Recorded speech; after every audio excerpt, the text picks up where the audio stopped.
Hello and welcome to one more episode of Free Thoughts. ID, id, ego and superego.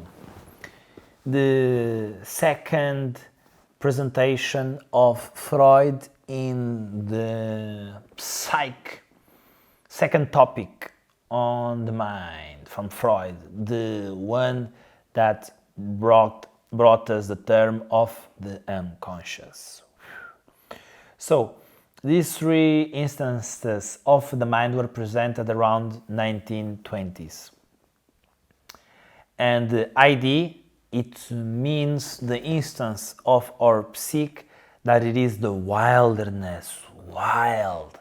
It is wild. It is where all the hedonistic pleasure comes. For example, chocolate now, sex now, everything now, pleasure now.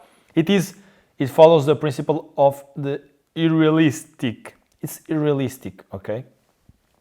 It doesn't has in consideration the real life and the implications of real life. So it is all about hedonistic pleasure and natural instincts that come to us right now in this moment. The second that we develop from the ID, that it is the ego. The ego, it is an instance of the psyche that follows the rule of the principle of reality. So it can, let's say, delay rewards. So for example, chocolate now. No, not chocolate now. So delay rewards because real life demands it. For example, no chocolate at home, need to pay the bills, whatever it is. And it is like ourselves. I like to think the ego as ourselves is what we do, and this is the mind. This is the little devil on our left shoulder, the mind what we decide to do, and now the superego, like the little angel, but it's not an angel because it can make us feel guilt. Okay, so guilt.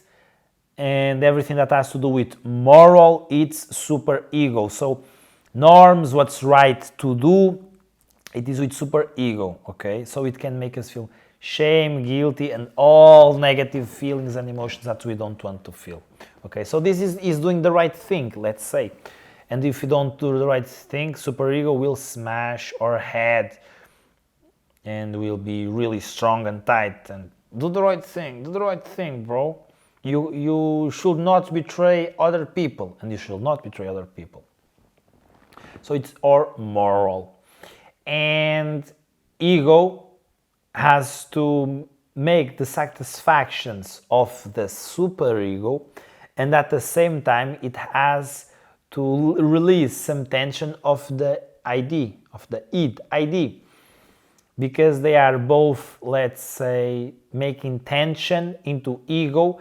And ego has to decide what to act out, has to say, ID, wait a little bit, but also make some tension release, okay? So I will not eat the whole chocolate, but I will eat a little bit of chocolate.